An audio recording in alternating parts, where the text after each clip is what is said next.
yung gusto ng Diyos. Ano man ang pinagdadaanan mo, God wants you to move forward. Kung ikaw ay nagkasakit, nagdumaan sa problema, bumagsak ang negosyo, nawalan ng trabaho, o ano man ang pinagdadaanan mo ngayon, isa lang ang gusto ng Diyos move forward.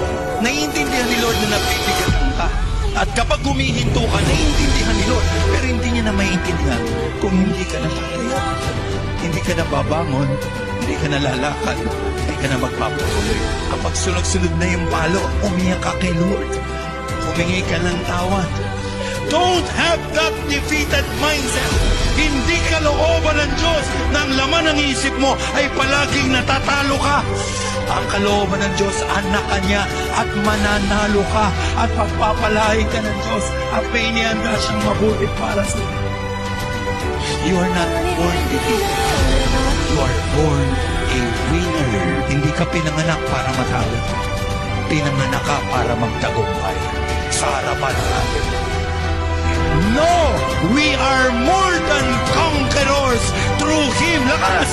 Jesus Christ will love us. Maraming bigat, dala-dala tayo.